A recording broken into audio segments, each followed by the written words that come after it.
On November 11, 1779, HMS Tartar, a British Royal Navy frigate, engaged the Spanish frigate Santa Margarita off the coast of Spain.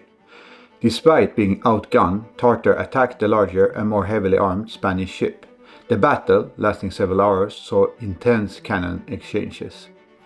We are using the beat to quarters rules for an action report recreating this historical encounter. We will focus on the strategic decisions made during the engagement and how to use the beat to quarters rules, and the challenges faced by both the players or the captain. This is only the first part of this action report. As it turned out, after playing a little bit over 5 hours, we decided that we needed to cut it. And at turn 18, as it turns out, we decided that we're going to have to make a part 2. So this will be continued later. Pretty fitting, as it seems that the real duel between these two frigates lasted a very long time.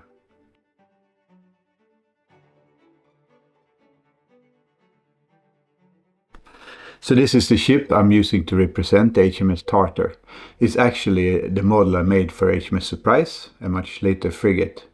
But I felt I wanted a frigate with a lot of details. I know the ensign and the pennant are wrong for the time. But I mean, this is made for my Napoleonic era fleet. But it's a really beautiful little model. I'm very happy with it, how it turned out. And it has all the little things on it, like crew and the running rigging and the ratlines and a lot of photo etch detail. I also built the mast myself. So when we're running these historical encounters, we are going as much as we can from the historical stats. As it turned out, this was a pretty even engagement. The power value number that you calculate for the beat to quarters rules will tell you how strong the ships are compared to each other. And this engagement, the power value number for the British ship was 68,679, and for the Spanish 64,440. That led to the Spanish having to strike 3 of its 10 surrender points initially, since there's a slight advantage for the British ship, despite being smaller. This is a lot due to the national gunnery modifier, because that one will make a ship much stronger. It's going to hit much harder, right? And kind of historical, I guess. At the time of this engagement, the national gunnery modifier for the Spanish ship is 0.36. And that's also the new stats. I got that from the author of the original game. He gave me a new list that were supposed to be more accurate than the old one for the national gunnery modifiers. So I'm going to go through all the stats of the ships right now, and bear with me. So first we have HMS Tartar, which was a British sixth rate. It had a mass of 587 tons. And when you calculate the hull value number for the basically ship points, it ended up, it's 2 times the mass, so 1174 in hull value number. As I mentioned earlier, 68,679 points in power value number. It had a crew of 200. The sail value number that you calculate is actually each time the masts or the upper parts of the ship take damage to the amount of that number, you will lose a sail. Bigger ships will have 10 sails, so sloops and 6 straights and above. Of course, they had more sail, but they're counted as having 10 sails. So you have the jib, and then you have the foremast 3 sails, the mainmast 3 sails. You have 2 on the mizzen, and then also you have on the gaff, the spanker. Okay, so the sail value number is 90 on this ship. There is also a chance when you lose that sail, there's a small chance that you're going to lose that mast section. So if you lose a sail further down, you might lose the whole mast, which is bad. The gun damage number on this ship is 29. And that is, each time you reach this number, you lose a gun. And as you will see in this battle, we end up losing quite a few guns, and that makes also you have to play to that, right? You have one side, you've lost a lot of guns, you want to face your opponent with the opposite side. Speed for the ships was the same for both 5th rate and the 6th rate. They have the same running speeds, or speed, and we rolled for wind, and it ended up being a gentle breeze. So that leaves the ships moving at quarter running, 389 millimeters, so 38.9 centimeters. Running before the wind, 308, and then RN is 295. When you're beating into the wind, it's 198, and then when you're drifting, so just drifting before wind, is 81, so 8.1 centimeters. The broadside of the Tartar was, she had actually, or the whole ornament of the Tartar was 24 9-pounder guns, 6 6-pounder guns, and then she had another 12 half-pound swivels. The swivels are pretty ineffective since they can only be used at point-blank range, so more a boarding weapon, I suppose. The Santa Margarita is a much larger ship. She is a 5th-rate frigate, and she had a mass of 992 tons, giving her a hull value number of 1984. So that's a couple of hundred more. The Tartar had 1174, so 800 points more there.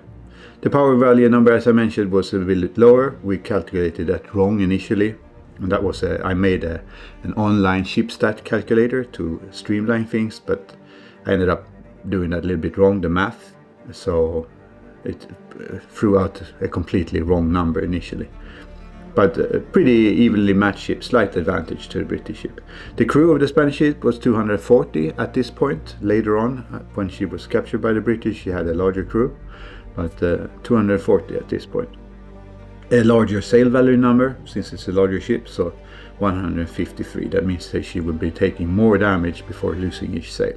Also a much higher gun damage number of 58 compared to Tartar's 29.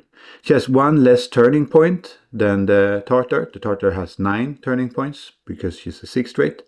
A 5th-rate will have 8 turning points. Turning points are used to turn. Basically you have a turning circle, you'll see that later on. And so you can turn that many steps on the turning circle, also losing speed. So say that you're quarter running and you have your 38.9 centimeters. For each turn you make, or each point of turn you make, you'll lose 1.5 centimeters. So you'll quickly lose a lot of speed while turning. Also, when you're turning with the front section on the wheel, so to say, so that the rear or the stern of the ship will actually do the turn, pushing out so that the rudder pushes it around. We feel that plays out really nice, looks good. Also, Santa Margarita, she have a national gunnery modifier, as I mentioned, at this point of 0.36. The Spanish got slightly better over time, but in 1779, that this battle played out, she had 0.36 in a national gunnery modifier. So a lot less precise gunnery than the British. She has a larger broadside with 26 12-pound guns and 8 6-pound guns on the whole armament. So a broadside would be 13 12-pounders and 4 6-pounders, which is pretty heavy. I forgot to mention this ship that Marcus has made is one of his first frigates that he painted when we started playing, and I think he did a really good job on that.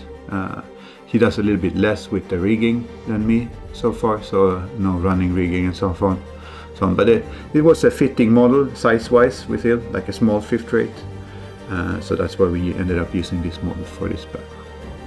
Another thing with playing rules like this, like in-depth rules where with more stats and everything, more planning, you're going to care more about your actual model. You just have one, and it becomes really important to you when you're playing. We found it. So it's really interesting and a lot of fun.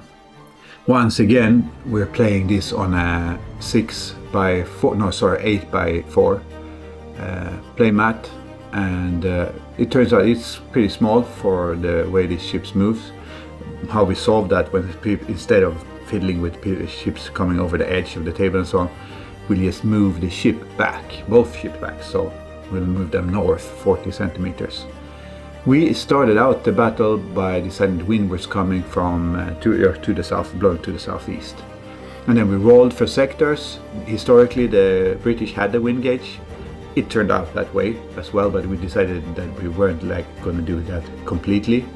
But anyway, with the Royals, it turned out that way. So the British ship started with the weather gauge, and the first 4 turns were basically spent maneuvering, trying to maintain the weather gauge and also get into position to fire.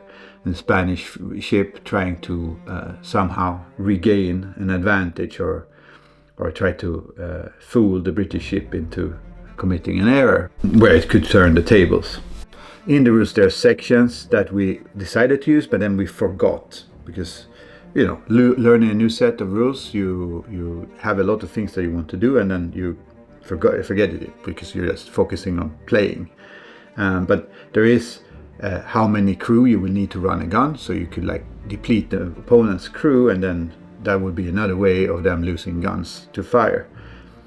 So that we ended up not doing that. And also, when you're firing at long range, part of your shots will actually hit higher, so you would be damaging the mast even if you're aiming low, and we forgot that as well. So some stuff we forget, so this is not a complete perfect battle report, it is us learning the rules. This is the second time we play through them. It was a lot more fun, even more fun than last time, to play this with frigates. On turn 5, the Spanish ship actually manages to get off the first initiative in the combat with a broadside. And you actually have a broadside that is 3 points on the turning wheel from the center of your ship. So there is a wider firing arch compared to, for instance, if you're playing Black Seas. And here is the damage calculator. She only did 5 points of hull damage. The range was pretty far, but she initiated the fight. We didn't do an initial broadside special rule either, because we just forgot it again. We were a little bit forgetful here in the beginning. But we decided both crews for this battle were expert crews. So if we were boarding or something, we would use those rules. Expert crews. And so once still the distance when they were long, we were just playing it simultaneously, moving simultaneously, planning it out on a paper in advance. Like, first I'm going to make a 4-point turn, then I'm going to move this far, then I'm going to make another 4-point turn in the opposite tack or opposite direction, and so on. So we're playing it out, and we're showing each other what we do. If you change guns, you'll note that on your paper, but you don't have to show it until you're actually going to use it. So because the opponent wouldn't know if you're double shotted or you're firing like bore or round shot, right? So we've decided to keep that a little bit secret for the opponent until we're actually using the guns, and then we can show that I had this loaded. And we decided also that it would take 1 turn to change between types of shot.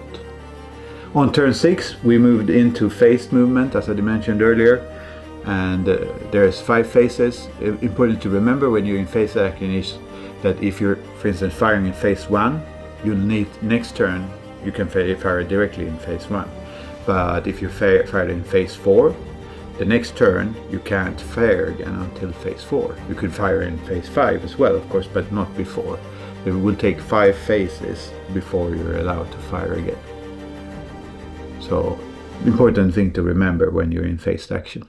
And here we're maneuvering up pretty close. It is still not point blank range. This point blank range is actually below 2 centimeters or 2 centimeters and below in this game, 20 millimeters.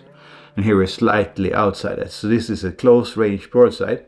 Still has a lot of potential to do damage because the damage modifier is 0.1, so 1.0, sorry, and then you add 13 to the dice roll as well. So it's doing the full amount of damage it can, and you're adding to the dice roll. So both sides ended up doing a little bit of damage here, with the Spanish ship doing 51 damage, and the British doing 66.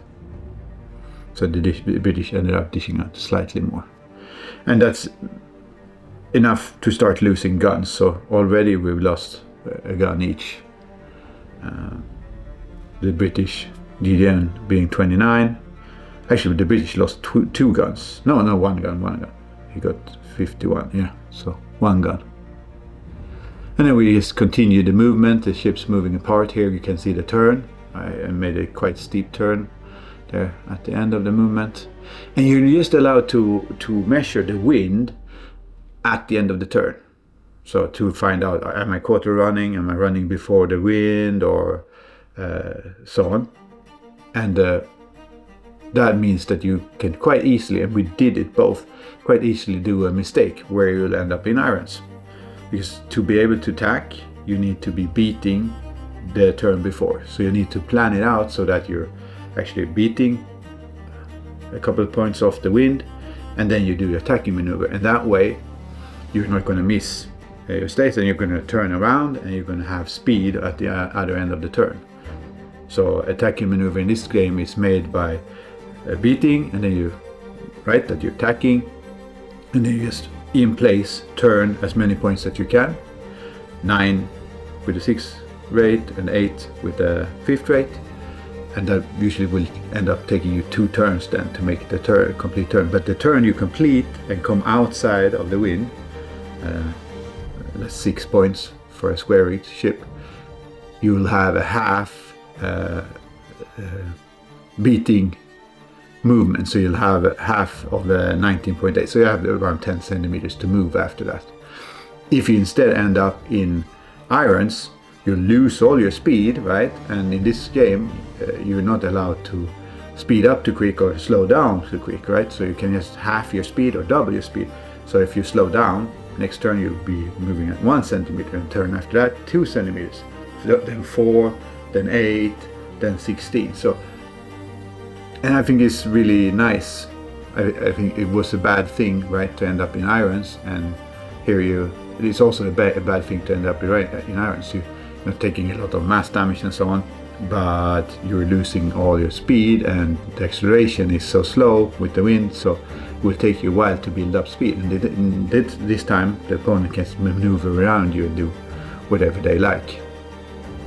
So turn 8 is what I described here. Santa Margarita is in irons, and that means that the Tartar will have a couple of rounds where she's moving much faster than Santa Margarita, and we keep on firing at each other every chance we get here. Sometimes, I don't know, ended up gaming the rules that we're going to have to talk about. So when you're not in phased action, you could basically fire at the beginning of your turn, right before you start moving, because you can fire at any point when you're just making a movement. So we ended up doing that a few times. But it could be like they loaded a little bit faster and they were like eager to get off another broadside, so they fire off another broadside, or it was a half broadside and then a half broadside. It played out nicely, and we felt it was fair. So that's the way we run it.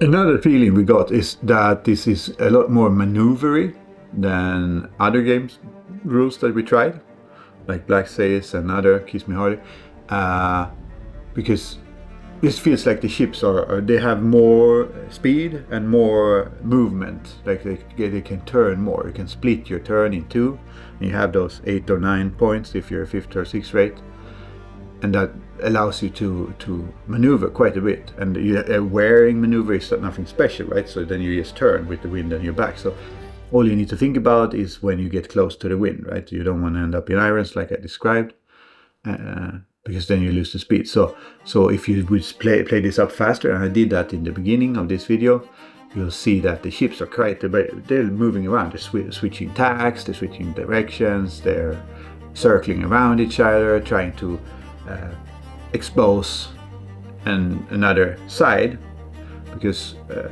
now we're in turn 9, and the ships, they have lost quite a few guns on their broadsides already from the damage done.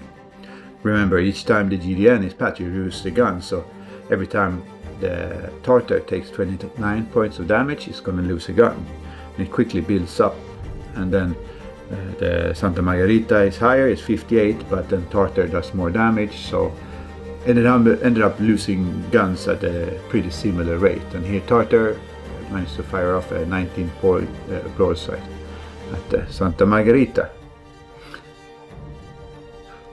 At this point, the British ship had lost 5 guns, and Santa Margarita had lost 4 guns, and most on the same broadside. So, and even if you roll, there's a percentage, but then most of the guns are going to be your bigger guns usually, and so you proportionally lose more of your big guns, which is very annoying.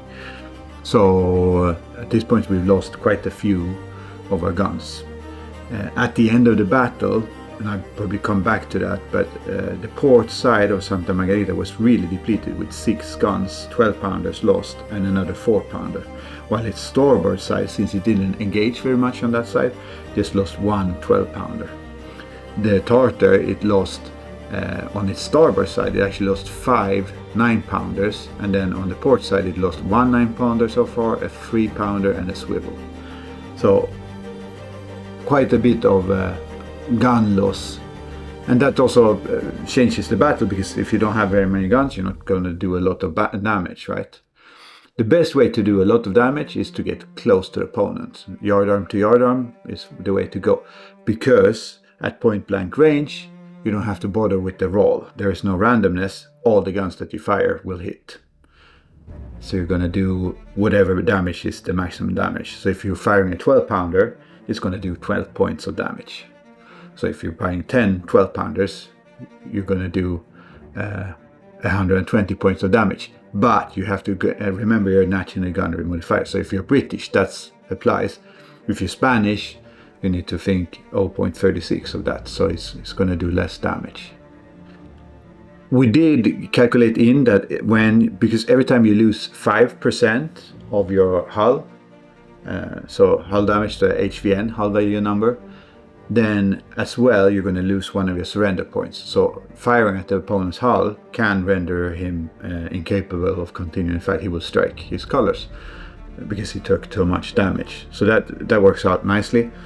But we also decided that each time that you did lose one of those points, there was a percentage of the crew lost, and that we did a set percentage. Then later we talked about that can be a value, so you'll be losing between 1 and 5% of your crew. And then we talked about doing that actually as you lost the gun. So it would be the gun damage number. You'll be losing 1 to 3% maybe of your crew each time. That's a little bit more advanced and take a little bit longer, but we're never exactly happy with things. We're always tweaking things and thinking how we can make it maybe not always better, but we want things to play out historical, right? And then, if a gun gets turned over, maybe someone ends up under the gun, right? And then you lose a crew member, or there's going to be splinters and so on. So we tried to record a little bit of damage. Later on we forgot about that because we were so into the battle. So again, it's easier to forget things when you're running these battles. Also that we fired high and took a bit of sail damage.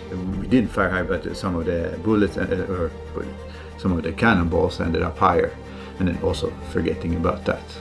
So I think that's a good thing when you forget some of the rules, because you're just focused on the tactics and the enjoyment of the game. I think, I hope the filming in 4K and the stills I throw in there will convey some of the enjoyment we had. Santa Margarita has a little bit less luck later on here in the battle and firing slightly weaker broadsides. And Tartar getting off a 107-point broadside. That's a really heavy broadside for being this late in the battle, because she's lost a few guns also on that side. She's engaging on her port side where she has more guns at this point. So I managed to turn the ship around and try to engage Marcus with my better side where I had all those guns. Sometimes the battery packs on these smoke effects will show underneath.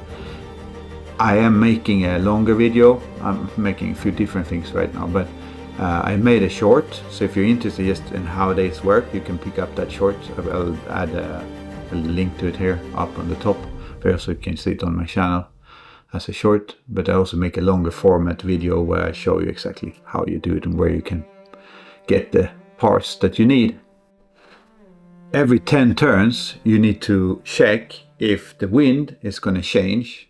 So first of all, if it's going to maybe go one step down in strength or maybe one step up in strength, and then if it could wear a point or a couple of points on the compass.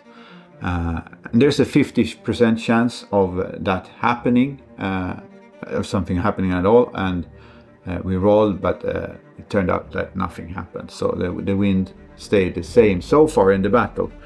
Remember, at the end we were at turn 18, so then it's soon time to roll for the wind again, but it stayed blowing to the southeast for the whole battle, and with the same strength, so we had a gentle breeze for the whole battle.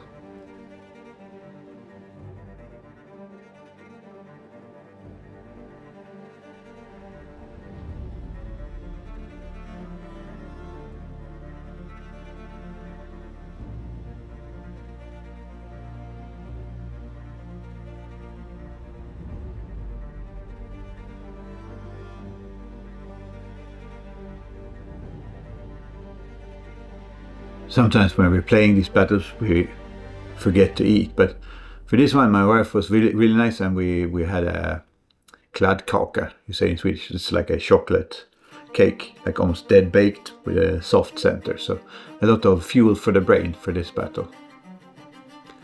Turn 13, and measuring out with the compass is really good tool, that one, where you put the direction of the ship and then you put the needle on where the wind is coming from, and that way it's really easy to calculate how you're going, how fast you're going. All through the battle you're recording all the damage you take. You'll have a section on your single ship action battle log where it's hull damage. You'll have a section for crew damage. You'll also have a section for the crew assignments, and that's what we wanted to use, but we ended up not using it because we forgot, and then it was too late. But later on, for the next ones that we play using this, we're going to have the crew assignments as well. So you'll assign crew to different tasks, like running the guns or sailing the ship. That will be adding another layer and another layer of depth for playing the game. I'm really sad that we wanted to do it for this, but we ended up, we messed up, so we didn't have it in there. So the real battle between these two frigates lasted quite a bit of time, and this really plays out that way. So I don't know, is it the rule being really good, or is it a fluke, or is it the way we play? I'm not sure, but since these are earlier frigates, I mean later on, these frigates in the Napoleonic era, they took leaps forward for armament, lot bigger guns for most frigates, and also then the carronades entering and being on the ships, and then you'll have a much heavier broadside weight on the frigates. But these frigates, they don't have a very heavy broadside weights.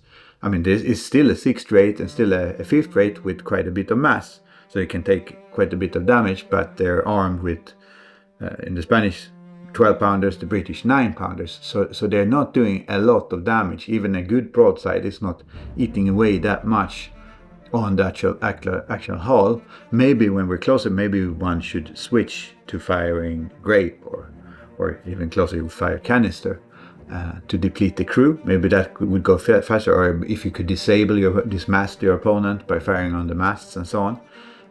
But I mean, it's all tactics, and we seem to have similar tactics for this battle, with both of us trying to run the other ship down by firing on the hull, and trying to make it surrender for losing its surrender points. So we're up at turn 15 at this point, so many hours played, and we were starting to get a little bit tired, but still a lot of fun. And as you've seen a few times here, we moved the ship as we needed. So if we were close to the edge, or a ship would move off the edge the next turn, we just end up moving it 45 or 50 or centimeters to the north on the border. We decided that was a good way. So this battle has actually moved quite a bit to the south during the time we played. So we have been off our 8x4 foot board here. There was no rakes. This was a close It was almost a rake, but it wasn't a rake, so there were no real rakes fired during this battle. I've marked it out every time there's a successful cannon being fired. Then I'll mark the damage out so you can follow it easily. Also, I have these top-down views. I don't know how much they do, but I feel like it becomes a little bit clearer. You can see the positions easier of the frigates if you get some top-down views once in a while. So you can look and see how the action is. Always trying to improve these videos. It is, since I'm filming in 4K, it's a hassle when I'm trying to make these videos on my computer, because working with 4K footage is very large and it takes a long time to make these videos. But I hope I might be able to upgrade the memory on my computer. I have 32 gigs of RAM at this point, so I hope this is not about ships, I know, but this is around it, like I'm making videos about these battles. And I think I can speed up the process quite a bit with a bit of more memory from my computer. So that's going to be the next thing I'm going to try to upgrade that, see if it's going to be less of a hassle to make this type of large file format videos. So you can see there is a lot of things in the rules that we really haven't gotten to explore fully yet. I hope maybe for phase 2 or the second part of this battle, from turn 19 and onwards, there might be some other things tried tactic wise. I mean, at least me, I'm gonna, since I made this video and I see that I kind of used this one tactic, I might use something else. I might, you know, I don't want to give too much away in case Marcus watches this, but maybe try a boarding or try some different type of shot and so on. See if I survive that long, of course, but just to see if we can get to show you some other parts of the beat the quarter rule set. And as I said, the actual author has contacted me during the time I made these videos and suggested some changes, and so we might implement some more of those. We already implemented the new nationality gunnery modifiers, but we might implement some of the other things as he suggests how you would run it when the ships are close. So that you basically, his new suggestion would be slowing down time, more or less. The ships would be moving much slower in the close range zone. So we might try that, but for now we're really pretty pleased with the phased action. So here you can see how we're again moving the ships back from the edge of the board. That's just to make it easier to play with. And this sea mat that we're using, I described it before, is not something we made ourselves. We did make some of our own initially, and they weren't too bad. Not bad at all, but then we wanted something that we could roll up, because those big boards are heavy to carry around. And we found this company called War Sigil. It's in the United States, so might be harder now to get stuff from them, but really recommend it. It's a good product. It really stays really flat once you roll it up, but it rolls up really nicely. And if it gets a crease, you can just straighten it out. It's really easy. And he makes them with latex and paint, and so they're a little bit textured. There's a 3D texture that actually grips the bases quite well on the models. And looks really good. I mean, you'll have the light hitting.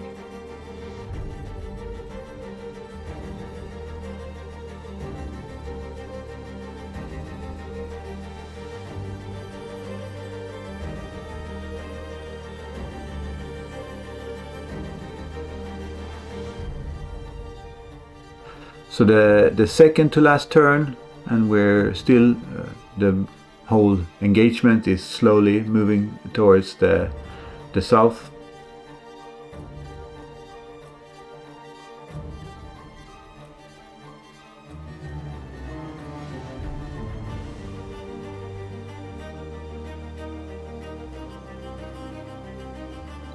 And at this turn, I actually ended up a little bit too greedy with my turn, and because I wanted to get my guns to bear, And I was thinking, yeah, I'm going to be just 1 point off stopped here, and I'll have a good position to fire my guns, planning it out in advance. And then turned out I turned a little bit too heavily and ended up in irons. So I made a couple of successful attacks in this battle, but here at the end I was a little bit too greedy and ended up in stays, or in irons. And that is probably going to bite me in the back or in the tail a bit as we move into the second part of the battle, because I would be moving very slowly initially there. Here's one of the last broadsides for this battle, doing moderate amounts of damage.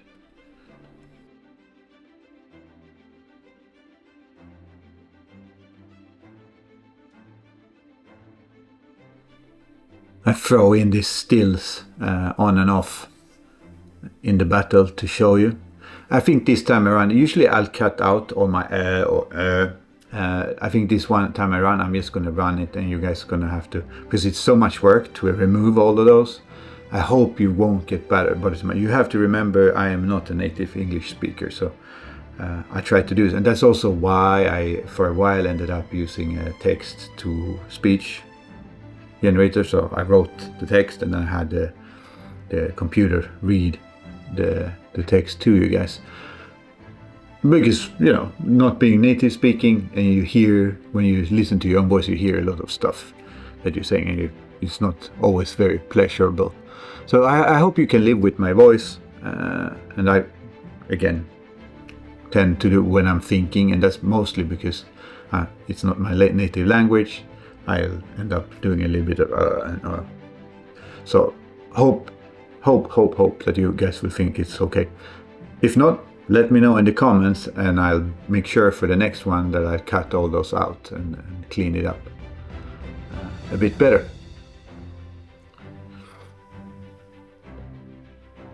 So Santa Margarita is going to be the last one to fire here in turn 18 before we ended up closing it out for the day.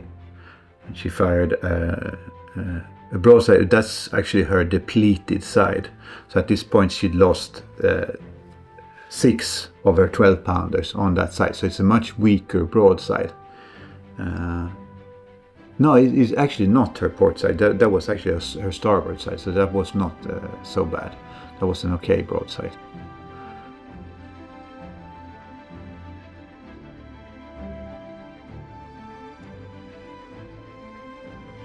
But as the turn went to the end, we're going to end up facing towards each other here. And of course the HMS Tartar, just being in irons, is still trying to accelerate up to speed again. So for a couple of turns here we'll move pretty slowly, while Marcus has the full capability. But it looks like we're moving up towards each other on the port side of each frigate. And we put out the wind wheel, and we decided to measure the distance here in between the ships, so it would be easy to set it up again for turn 19, just replicating where our with direction to the wind and to each other. Some final shots here, and then I'm going to go through real quickly what happened. So Marcus didn't mark out the turns so much, but basically Santa Margarita, she ended up taking first we do Tartar, sorry. So 5 points, then 51 points, and then on turn 7, 43, turn 8, 55, turn 10, 45, turn 12, 5 points, and so on. And then Santa Margarita, you see there's slightly more damage done to her, but she does have more hull points. So far, pretty even. The only difference being that Santa Margarita is have lost 3 hull points initially because of the fact that the British ship is actually a little stronger. And this is my ship stat calculator. Ended up not calculating correctly. I've corrected that one as well. So if you want to have that, just let me know in the comments. If you're playing this game and you want to have an easier way to calculate the ship stats, then you try that. And this will all be continued in part 2. I hope you're enjoying this little bit more in-depth one-on-one duels. We are really enjoying it. For me, the frigate duel is the thing within the Napoleonic Wars. I mean, war is... But there is something a little bit romantic, I think, connected with those frigate battles. I mean, that's why many of us probably read all those novels and so on. And I also like that I can spend a lot of time on just one model and make it really special, and then I can play some battle, some historical replication of that ship. So that's a lot of fun. I hope you enjoy this, and if you like the video, give it a like. Don't forget to subscribe to the channel. I'm in the works of doing a bunch of more content. There is a video where I'm going to be showing you how I go about when I build masts, and then at this point I'm using very hybrid techniques. I'm using brass, and I'm using plastic from wargames, and I'm using 3D printed stuff from Turner miniatures, some photo etch and so on.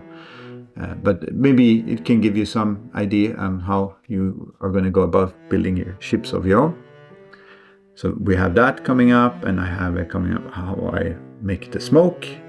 And then, of course, we'll have more of our campaign. Right now it's a little bit on a hold, the campaign, not because us playing Beat the Quarters, but because some of the people that are in the campaign are very busy. So in the meantime, me and Marcus are enjoying a couple of games of Beat the Quarters, and then we'll get back to the campaign and try that, finish that up, and releasing those rules, like polishing all that stuff up and releasing it to you guys as well, so you can try it out. A very enjoyable Mediterranean 1803 to 1805 campaign with a lot of nice smaller ship action, but also bigger ship actions. And for those bigger battles, of course, we're going to be playing it using the Warlord rules, Black Seas rules, with some of our house rules added. But playing different rule sets, I mean, nothing stopping you guys trying. Maybe you tried something that you would really recommend. Just please let me know in the comments below, because I'm always open to trying other stuff. And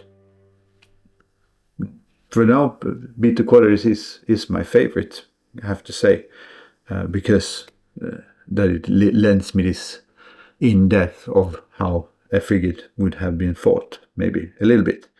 And of course, it would be even more in-depth if we forget or didn't forget half the rules when we're playing. So if we use the more of the long-range fire hitting the sails, and implementing a little bit more crew damage, and then also then with crew damage, the crew assignments and how the crew would be affected, both sailing and manning the guns. So you, as you take damage, would have to make decisions. What is the more important? So sailing the ship with as much crew as possible, or going to focus on your gunnery.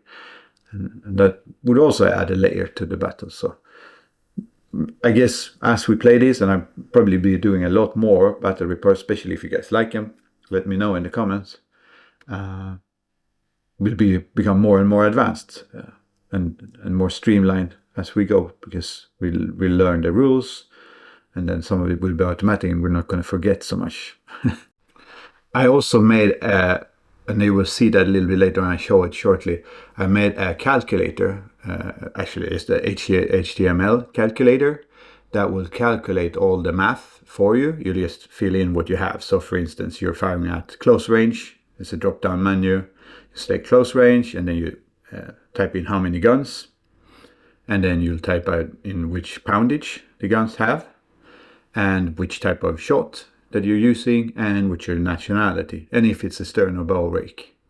And then you just punch in calculate, and you can have several rows of guns calculated at the same time. So if you're firing, for instance, a broadside with an undamaged Santa Margarita, you would have 13 12-pounders and 4 6-pounders.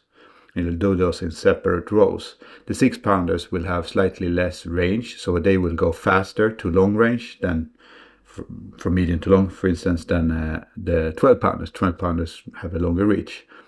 So then, but once you punch in calculate, it will do all the rolls and everything for you, get a value, and that's the actual damage done.